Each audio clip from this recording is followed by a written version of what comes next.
setback is who I suspect he is. Then this temporary setback may provide us with an unexpected reward. Proceed to the server room on this floor.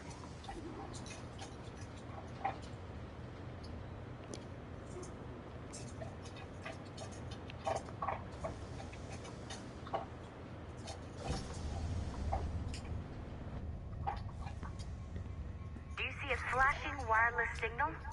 Great. That means you can still access systems. Go ahead and patch me into their feed.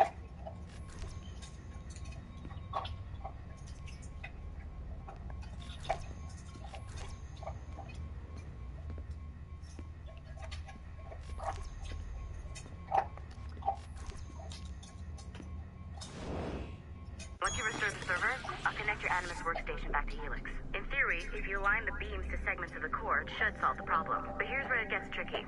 You have to move the circles in such a way that each segment is powered by a beam. The keyword here is each.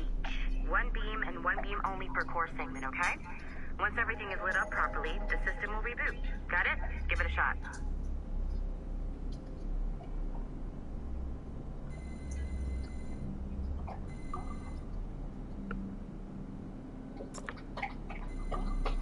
Good job. This core wasn't too complex. But rebooting the advanced hardware in the rest of the building will require more work.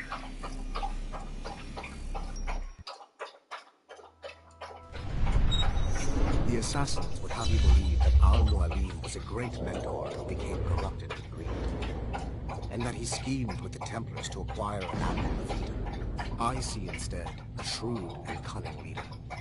A man who used his best assassin, Altair ibn Lahad, to eliminate his conspirators in order to keep the apple for himself, so that he could use it to enforce world peace.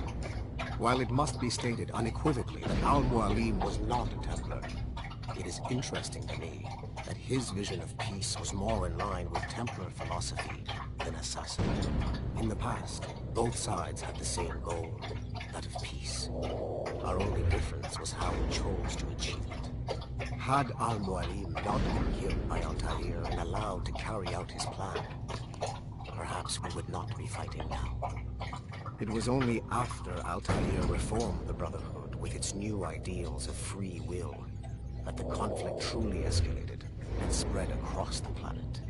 For if the so-called wise man of the mountain can see things from our point of view, surely the same can be said for other assassins.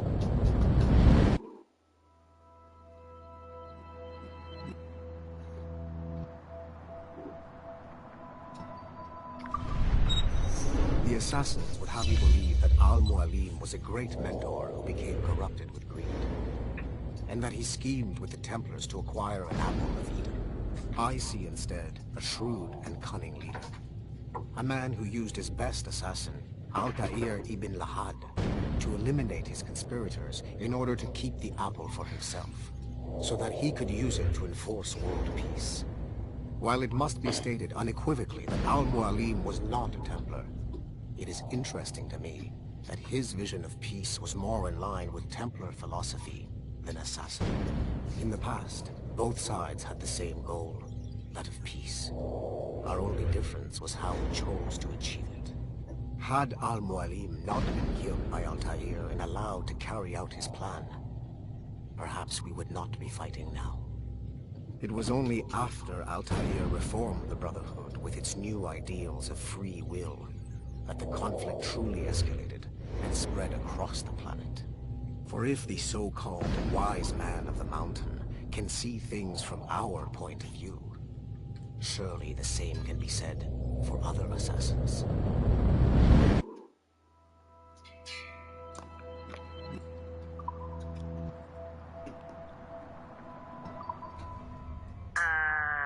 Okay.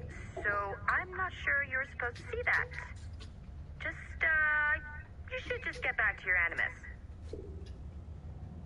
With the servers back online, you could, in theory, restore your co-workers' workstations if you feel like being helpful. And you could, in theory, find some more digital goodies if you feel like being sneaky. Hey, one of your co-workers dropped his communicator by the elevator. If you see any tech lying around like that, grab him.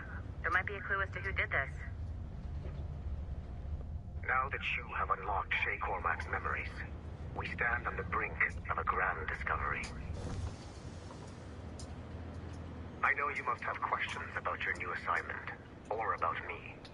For now, all I will say is that Shay's story contains the answers. Shay will lead you to a greater understanding.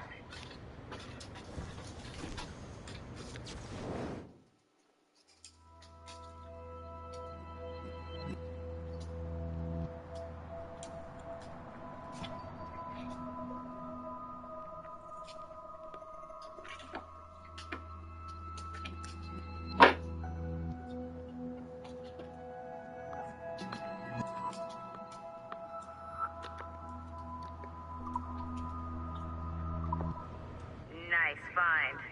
If it was me, I'd snoop to see if there's any juicy stuff on it. But I might be a terrible person.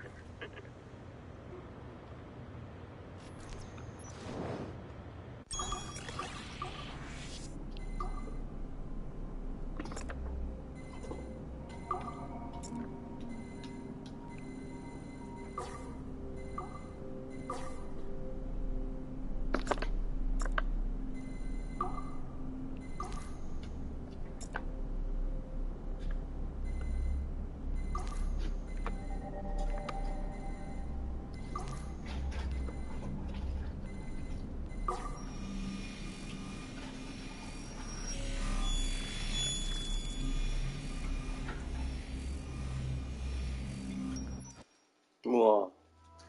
Following the Great Purge of 2000, William Miles became the de facto leader of the Assassins.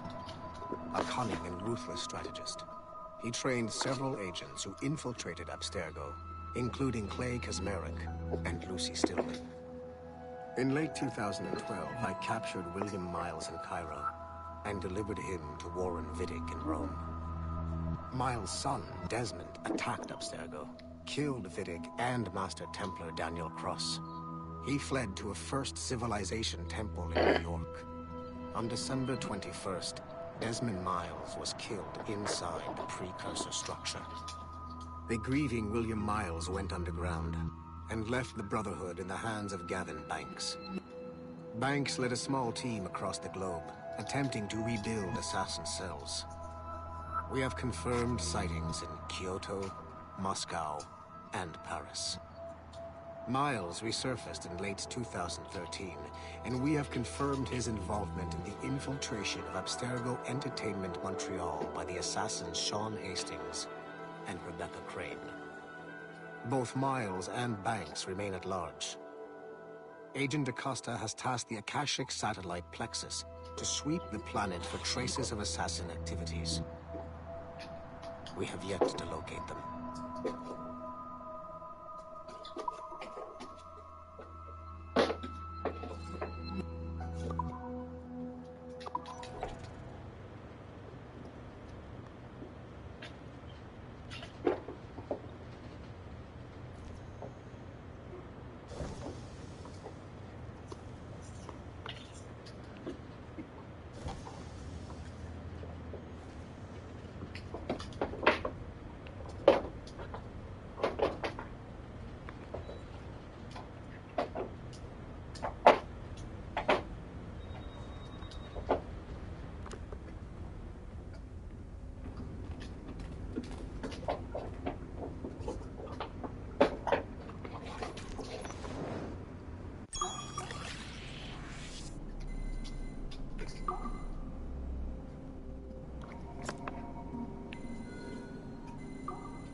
Latham Kenway remains a controversial figure for me.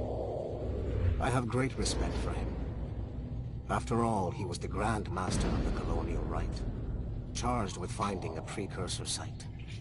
Hatham was cunning and ruthless, but he had a streak of emotional weakness that ultimately triggered his downfall. He lost his father when he was a child, and the British Grand Master Reginald Birch raised him to become a Templar Knight. Hatham eventually learned that his father, Edward, had been an assassin. That he chose to stay a Templar, rather than follow in his father's footsteps, indicates to me that he believed he was already on the right path. When Hatham discovered that Birch was the one who murdered his father, he and his sister killed him in revenge.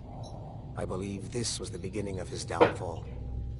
Templars kill for efficiency, not petty emotions.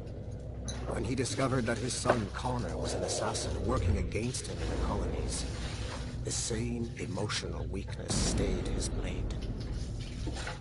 A pity Connor did not show him the same mercy.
Hey, boss. Calling from Germany? Yes, I am in Essen, searching for an artifact called the Ankh of Isis. Can you tell me anything about it? Give me a minute to fire up my machines here. Okay. Not much. There's an obscure file from the data dump scanner that mentions it. It was allegedly 14th century Germany, where an assassin named Lucas Zergberg fought a Templar offshoot called the Brothers of the Cross. Huh, how original. That's the file that led me to this bland shit pile. Is there anything else? Anything outside of Abstergo official records? Nobody's ever seen the thing. There's all kinds of stories about its